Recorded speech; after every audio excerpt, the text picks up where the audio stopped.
Olá, meus amados irmãos, a paz do Senhor a todos, alunos da Escola Bíblica Dominical. Que lição importante essa semana.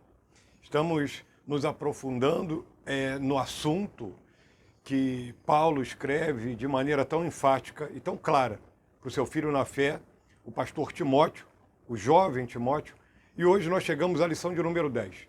Título: Como ser usado por Deus, 2 Timóteo capítulo 2, versículo 14 até o 26. Eu quero propor a você o seguinte: vamos ler o versículo 15, o 21 e o 22.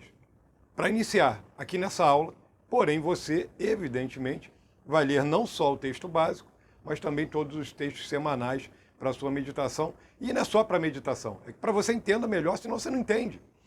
Porque a lição de Escola Bíblica Dominical, ela está diretamente ligada ao texto bíblico. É o texto bíblico que, na verdade, dá argumentação para o que o autor está trazendo. E nós devemos ser críticos nisso também, tá bom? Vamos lá. Então vamos ao versículo 15 primeiro. Ele diz assim: procura apresentar-te a Deus, aprovado, como obreiro que não tem de que se envergonhar e que maneja bem a palavra da verdade. Pulamos para o 21. De sorte que se alguém se purifica destas coisas, será vaso de honra, santificado e idôneo para uso do Senhor, e preparado para toda boa obra. E o último versículo é o 22. Ele diz assim: foge também dos desejos da mocidade e segue a justiça, a fé, o amor e a paz com os que, com um coração puro, invocam o Senhor. Bom, é uma lição prática, é definida, prática, é longa no estudo semanal, porém essa aplicação curta eu pretendo que ela seja o mais objetiva possível, o mais prática possível. Como ser usado por Deus. É o título dessa lição hoje. Queridos e amados irmãos, Paulo vai escrever de maneira, como o autor coloca aqui na introdução, de maneira muito hábil. Ele escreve essa segunda carta de maneira muito hábil, contextualizando isso de novo para nós, para trazer à lembrança aquilo que já foi tratado em outras lições. Ele escreve da segunda prisão em Roma, não da primeira, daquela que o livro de Atos dos Apóstolos, no último capítulo, vai relatar, em que ele estava ali com uma relativa liberdade, principalmente para se expressar. Aqui já é uma segunda prisão, no ano em que se levanta uma perseguição em Roma, por causa do incêndio criminoso, segundo fatos históricos, apontam para isso, feito por Nero, e que a culpa recai sobre os cristãos e também judeus. Bairro esse que na cidade de Roma não foi muito atingido, então a culpa recaiu sobre isso. Desencadeia-se ali uma grande perseguição e Paulo, como símbolo, como pastor, como líder do cristianismo, realmente é preso a título de exemplo para que as pessoas não se achegassem mais ao cristianismo. Isso não deu certo. Tanto é que nós estamos aqui, em 2021, pregando a palavra de Deus, e isso se espalhou e está se espalhando ainda por toda a terra. Alguns títulos que ele dá aqui, eu achei isso bem interessante, sobre o que significa um líder. E na introdução, o autor vai falar: um professor, são figuras, tá? Um professor, um soldado, um atleta, um agricultor, um operário, um vaso e um servo. Todos esses títulos têm algo de útil a oferecer ao reino de Deus, à igreja do Senhor. Digo o seguinte: são títulos importantes e são principalmente atribuições importantíssimas que nos fazem, queridos irmãos, pensar sobre qual é a nossa utilidade dentro do reino de Deus. Como ser usado por Deus. Existe aí uma diferença entre um sonho que você ou eu possamos ter e de verdadeiramente aonde o Senhor está nos colocando. É importante nós sabermos que Deus nos coloca, às vezes, em lugares que estão contra aquilo que nós, no início, sonhamos para realmente fazermos na casa do Senhor. Então é importante que nós entendamos essa pergunta inicial que dá título à nossa lição: como ser usado por Deus.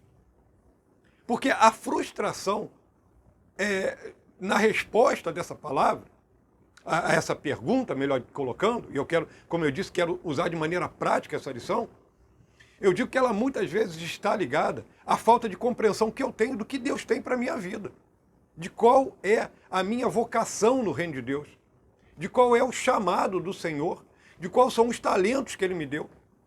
Essa compreensão, ela verdadeiramente vai fazer com que eu sirva ao Senhor no lugar certo, vai fazer com que eu tenha a compreensão de como servir ao Senhor, mas também, queridos, em um outro aspecto, vai fazer com que eu seja feliz dentro da casa do Senhor, dentro da igreja do Deus vivo, coluna da verdade, como expressa-se Paulo também, tá? Primeiro ponto que ele coloca aqui, o primeiro tópico, já partindo para ele, apresente-se a Deus como obreiro da palavra. Bom, ele vai falar que isso é uma ordem, tá? É uma ação, ou seja, faça isso. Atenção para isso. Ele diz assim, apresenta-te a Deus. Apresenta-te a Deus, mas você não pode se apresentar a Deus simplesmente com os planos do teu coração, achando que Ele vai te usar aonde realmente você acha que Ele vai te usar. Eu não estou falando que isso aqui não é uma questão ligada ao chamado. Deus chama. E Ele coloca essa semente do chamado no nosso coração. Uma distinção entre chamado e vocação. Deus nos vocaciona, às vezes, algumas atividades dentro da igreja.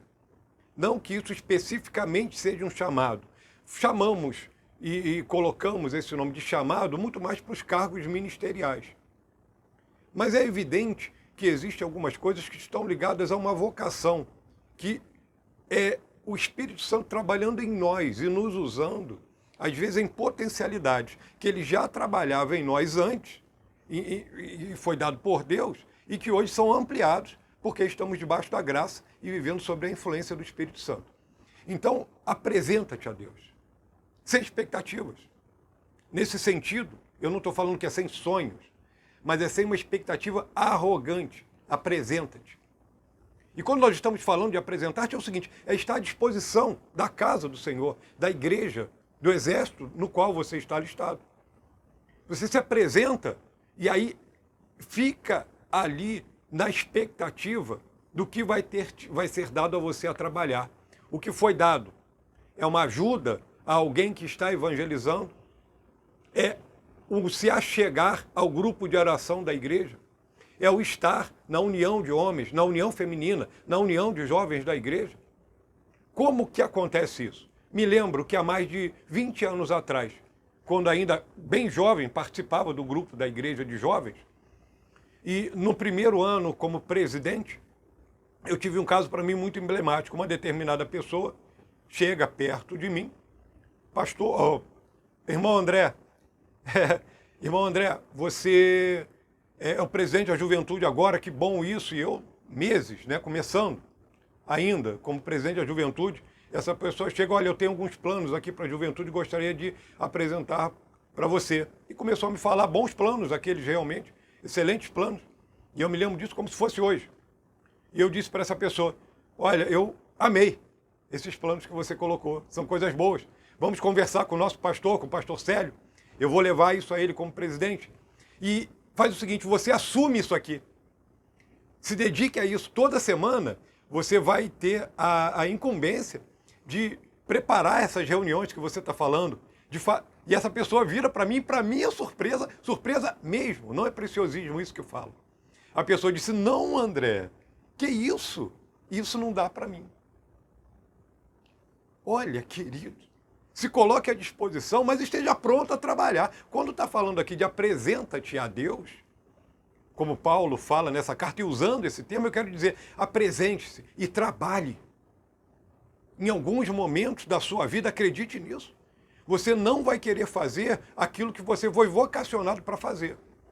Em alguns momentos da sua vida, você vai ser impulsionado pelo Espírito Santo a fazer aquilo que você foi vocacionado por Ele, que você foi chamado por Ele para fazer, e muitas vezes até contra a sua própria vontade. Faça! Apresenta-te a Deus. Trabalhe naquilo, ainda que seja humilde. Ainda que seja um breve começo, mas não fique parado. Não fique parado. Os outros pontos vai ser uma avaliação, quer dizer, aprovado, uma função, Quer dizer, é o obreiro, um título, tá? Que aqui ele vai falar a palavra da verdade, esse título aparece 5 vezes na Bíblia, ele vai explanar sobre isso, você já viu isso, tá bom? E no final tem uma advertência. Olha, porque quando nós estamos, como ser usado por Deus, tem advertência para isso também. Ele fala, um falso ensino, então muito cuidado. Isso aqui é uma advertência. Deve-se ter cuidado até dentro da igreja com irmãos que às vezes brigam e se posicionam, tem posicionamentos às vezes teológicos, divergentes um do outro, às vezes sobre coisas não centrais à fé cristã, que não são coisas centrais, tá? Como, por exemplo, grande tribulação, milênio, predestinação, e aí a gente poderia listar várias outras coisas. Então, cuidado. Mas se isso é perigoso dentro da igreja, também é perigoso lá do lado de fora. Quando nós estamos lidando com pessoas de fé diferente, e outros até mesmo que não professam fé nenhuma, que são os que professam fé no ateísmo, que acaba sendo algum tipo de fé nesse sentido, tá? A pessoa crê que Deus não existe, é um ignorante, nesse sentido de ignorar, tá bom? O que realmente Deus é, o que ele faz, e o que ele age. Porque eu digo isso e coloco nesses aspectos porque, querido irmão, você que me ouve agora, que eu não sei qual é a sua fé, qual é a sua crença religiosa, eu quero dizer para você o seguinte, em alguns momentos da minha vida, eu ignorei realmente o que Deus era, quem ele era, melhor dizendo, quem ele era. Essa revelação você só terá na sua vida, o dia que você aceitar Jesus como teu Salvador. Agora, em momento nenhum na minha vida, eu questionei o que Deus fez. Porque o que ele fez, o que ele faz, eu vejo todos os dias. Eu não preciso, queridos, de uma revelação espiritual, sobrenatural, para entender o que Deus faz. O dia hoje que nasceu mostra isso. A tarde que está chegando, ou que já chegou para você, vai apontar para isso. A noite, as estrelas, o dia, os pássaros, os seres vivos, a minha própria existência fala sobre isso. Então, a pergunta continua, como ser um obreiro aprovado, não entrando em determinados falsos ensinos, sendo um leitor e um praticante da palavra de Deus, dentro de quê? De um alto e profundo conhecimento, não precisa de ser acadêmico, ele precisa de ser prático, íntimo, trabalhando para Deus.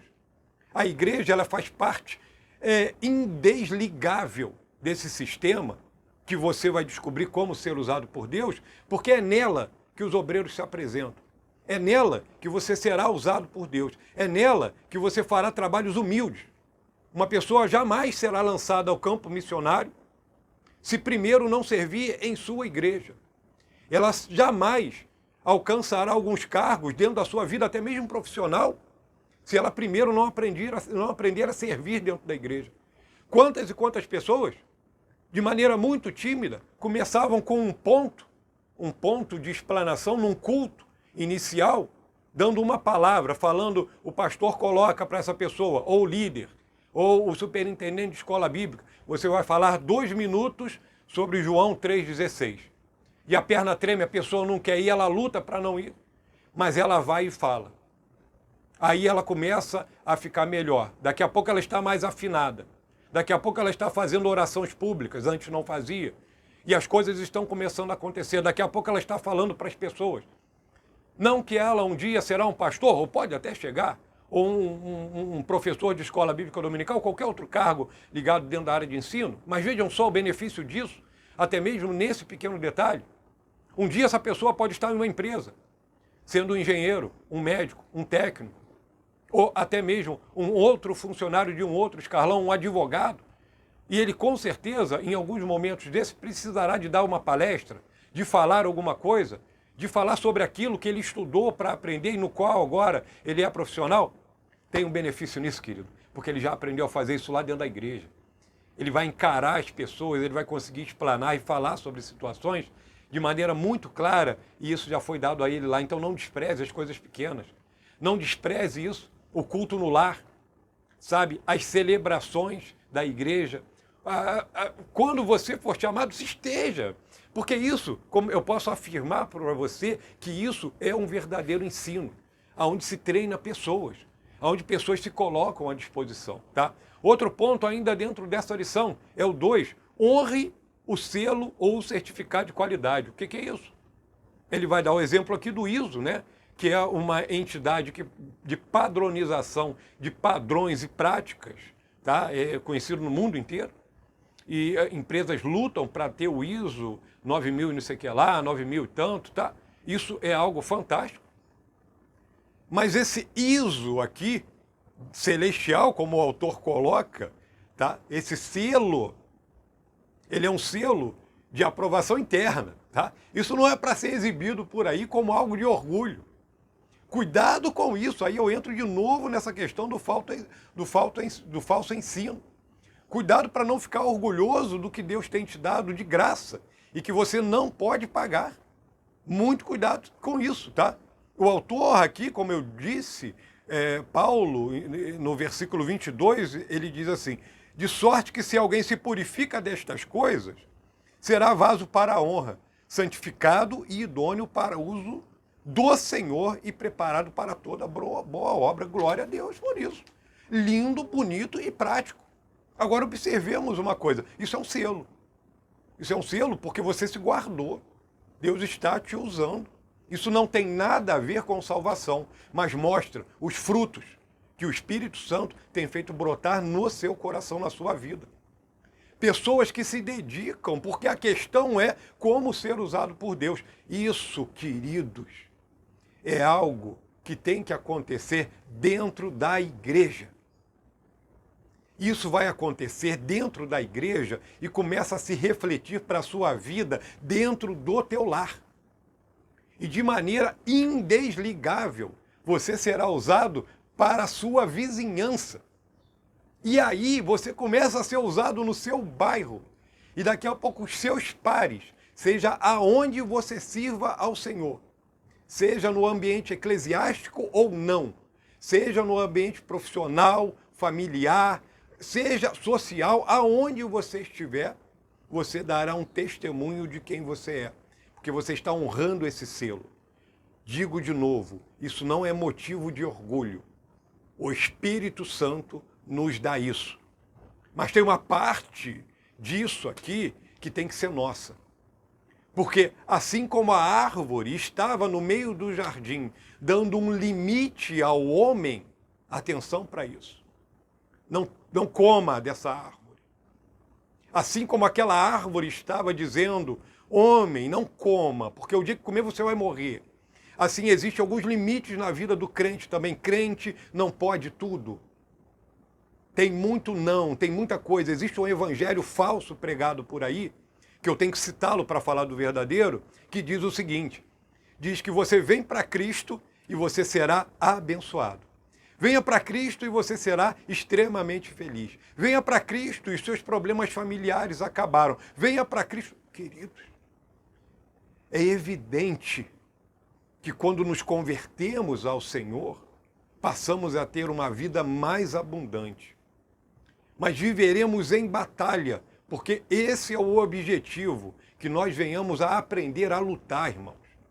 Lutar não com armas humanas, mas com armas espirituais. Aprender a calar em momentos onde dá vontade de gritar. Aprender, irmãos queridos, a continuar indo à igreja quando dá vontade de não ir mais. Aprender a insistir com aquele novo convertido quando dá vontade de abandoná-lo. Aprender a amar, queridos, quando dá vontade de odiar. É como se se colocasse de maneira contrária à sua própria intenção humana. É como se você lutasse contra verdadeiramente esses teus instintos carnais. E é isso mesmo. O que Paulo está falando aqui é o seguinte, que quem não se purifica e quem não passa por isso não pode ser usado pelo Senhor. Se purifica disso, será usado. Se não se purifica, não será usado. Ah, queridos, como que eu gostaria de agora te abraçar. Sabe por quê? Porque é exatamente isso, essa batalha que você passa, obreiro, obreira do Senhor. Eu passo também junto contigo. Não existe um desligamento, não existe um patamar acima disso. Isso é vida cristã diária, tá? Chegamos ao terceiro tópico, que ele vai falar o seguinte, olha, busca a purificação dos seus pecados. tem a ver com esse comentário final. Olha o que ele vai falar aqui, o verso 20 e o 21, que eu acabei de ler para vocês. Tá? Ele vai falar de casa e de vasos para honra e para desonra. Mas ao contrário do que parece somente no versículo 20, quando ele está falando de vasos para honra e vaso para desonra, isso não quer dizer que esse vaso foi fabricado dessa forma. Há atenção para isso.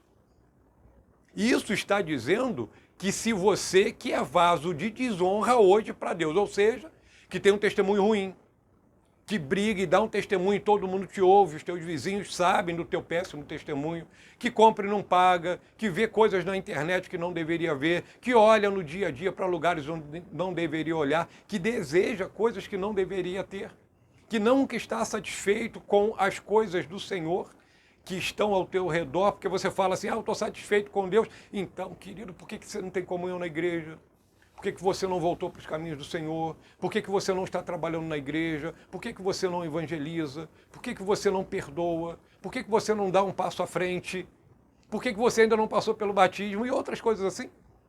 Tá? Então, o que eu quero dizer com isso é o seguinte, tem que haver algo em nós que mude isso, querido, se submeta, porque você não pode, nem eu, vencer essas batalhas, mas se submeta ao poder transformador do Espírito Santo.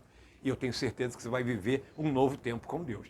O autor, ele segue falando sobre isso aqui, sobre o verso 20 e 21, como eu falei, e no verso 21, que eu já li, ele vai falar sobre isso. Aquele que se purificar será usado. Então, quer dizer, tem que haver algo de nós. Se esforce, se entregue, trabalhe, sabe? Seja perseverante, querido. Para usar uma palavra da moda, seja resiliente, né? Ou seja, volte, vá, sabe? Treme, é igual a palmeira, né? Balançada pelo vento, mas volta para o lugar. Tenha isso. Qual é o remédio que você precisa? Você precisa da palavra. Esse ponto 3, busca e purificação, ele fala o seguinte, a igreja é a grande casa de Deus, há 2 tipos de vaso, como nós vimos aqui também, e cada vaso produz honra e desonra para Deus. Eu quero pegar esses destaques aqui e quero dizer o seguinte, observe isso. Na vida cristã, depois que nós aceitamos a Jesus como Salvador, não existe ponto neutro. De alguma forma, você é um vaso de Deus. Essa não é uma pergunta se você é ou não um vaso de Deus. Você já aceitou Jesus como teu Salvador pessoal? Então, você já é um vaso de Deus. Você já é um vaso. Só que a pergunta a ser respondida aí sim. Você é um vaso de honra ou desonra? Em que parte desse processo você está? Você é um crente amadurecido?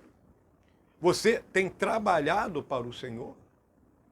Como ser usado por Deus? Sendo humilde, abaixando a cabeça, orando, pedindo ao Senhor que transforme essa natureza carnal e humana em uma natureza espiritual e próxima do divino. Essa é a questão. Porque o autor fecha aqui, cada vaso produz honra ou desonra a Deus. Acredite, você tem que honrar a igreja do Senhor. Você tem que honrar aquele chamado que você tem na sua vida de maneira particular. Você tem que honrar a Deus. Não existe algo aonde uma posição na minha vida, aonde eu possa dizer, eu estou honrando a Deus, mas desonrando a igreja do Senhor. Eu estou honrando ao Senhor, mas desonrando a minha mulher. Eu honro a Deus e digo e pratico, na verdade, uma desonra com a minha família. Não existe isso, queridos. Isso está diretamente ligado. É vida prática com Deus. Olha, quando eu trago isso para a minha vida, eu quero que você também traga isso para dentro da sua vida, imagine só. Porque a pergunta é, como ser usado por Deus? Queridos, esquecendo a velha natureza. Às vezes a gente começa a se aproximar demais daquele velho homem que persiste por muitas vezes em dizer você pode. Esse velho homem, essas frases são dele. Você pode. Você tem direito. Você sabe? Isso é o velho homem gritando dentro de nós. querendo que nós venhamos a tomar as forças, a força da carne, da razão. E eu não digo para você viver alienadamente, mas eu estou dizendo, viva as potencialidades do Espírito Santo para a tua vida. Seja um vaso de honra e não de desonra. Testemunhe, querido, mas testemunhe na prática. Não somente de maneira subliminar, mas na vida diária, pedindo misericórdia, caminhando, como servir ao Senhor. O último tópico, eu passo por ele rapidamente, seja gentil com os adversários. Eu compreendo o que o autor está falando aqui, mas aqui é preciso definir gentileza. É preciso por quê? Porque senão você pode ficar confuso. Gentileza aqui não quer dizer compatibilidade. Ou seja, você pode ser gentil discordando de posicionamentos. Outra coisa, gentileza aqui não quer dizer que você vai andar junto. Porque por muitas vezes, em situações relacionadas àqueles que não convivem na igreja, que não são de Cristo, melhor dizendo, tá? Que fica melhor esclarecido dessa forma, nós sim seremos indelicados. Existem momentos que existe uma indelicadeza. Quer ver só um ponto desse? Jesus é o exemplo de toda a delicadeza e maturidade, enfim, santo, benigno, maravilhoso. Quando lemos os evangelhos, nos emocionamos porque estamos juntos com ele. E tem um episódio da vida de Jesus, registrado pelos evangelhos, que diz que um jovem rico chega para Jesus. Você conhece esse caso? É o jovem de valor. Jesus diz para ele, vem tudo quanto tem, dá para os pobres e terá um reino nos céus, segue-me. Jesus foi para algumas pessoas, hoje ainda, que leem esse evangelho, os evangelhos dizem assim, Jesus foi direto demais. Ele talvez teria que ser mais suave. Vem, rapaz, anda e aprende primeiro o que é. Não, Jesus foi direto ao ponto. Jesus tinha isso. Em alguns momentos nós temos que romper com aquilo que é carnal, com aquilo que é mundano, inclusive na vida das outras pessoas. Mas antes de romper com a vida das outras pessoas, nesse sentido, de não compartilhar disso, eu quero dizer que tem que romper dentro de nós mesmos primeiro, tá? Ele diz aqui, seja gentil. O que ele quer dizer aqui, na verdade, eu colocaria de uma outra forma. Eu colocaria, seja educado, seja polido, seja firme nas suas colocações. Concordo com o autor, e ele realmente é fora de série isso. Porque o próprio texto, nós vamos ver alguns imperativos que ele vai colocar aqui, né? E esse é justamente o versículo 22 e 23. Ele diz assim, ó, foge também dos desejos da mocidade. Destaco foge. Segue a justiça, a fé, o amor, a paz, com os que, com um coração puro, invocam o Senhor. E atenção, e aí? O terceiro, verso 23. Rejeita as questões loucas e sem instrução, sabendo que produzem contendas. E contenda não serve para nada, coisíssima nenhuma. Mas são três imperativos importantíssimos, ou seja, três ordens. Na língua portuguesa, imperativos, os verbos imperativos, são ordens. Então, aqui, eu não posso entender uma ordem de maneira muito gentil. Porque a ordem, por muitas vezes, luta contra os meus desejos. E nesse sentido em que é aplicado essa lição hoje, nós vamos ver isso de verdade na vida prática, tá, querido? Então, seja gentil, quer dizer, seja educado. Como servir a Deus? Como servir a Deus? É a pergunta feita, né, hoje nessa lição. Como ser usado por Deus? Trabalhe e deixe o Senhor trabalhar na sua vida a ponto de que a sua vivência com o Espírito Santo, os seus períodos de oração, somados à vida dentro da igreja de utilidade, atenção para isso, mais a sua leitura bíblica com a revelação do Espírito Santo, o acompanhamento dos estudos dados pela palavra do Senhor na igreja, na escola bíblica dominical, nos cultos de doutrina, o amor praticado na vida de cada um e também com os de fora, as contribuições que você faz com a igreja e tudo mais ligado, não só aquelas coisas que nós sabemos que são obrigações, mas que são voluntárias, Que tudo isso realmente some para que você seja uma pessoa polida. E esse ser polido, muitas vezes, vai lutar em nós contra uma coisa chamada autossuficiência. É muito importante que nós tenhamos isso no nosso coração muito bem definido. Cresça. E Deus só faz crescer na presença dele pessoas que aprendem a ser humildes. De verdade. Não humilde de boca. Não humilde porque eu digo, eu sou muito humilde. Não. Isso muitas vezes não é humildade. Muitas vezes isso é até arrogância. É a arrogância da humildade, por incrível que isso possa parecer. Como ser usado por Deus, estando debaixo da sua vontade. O inverso disso é a verdade explícita dessa lição. Como ser usado por Deus, não fazendo a minha própria vontade. Que Deus te abençoe e que o Espírito Santo esclareça ao teu coração o conteúdo central dessa lição. Fique em paz, que Deus te abençoe em nome de Jesus.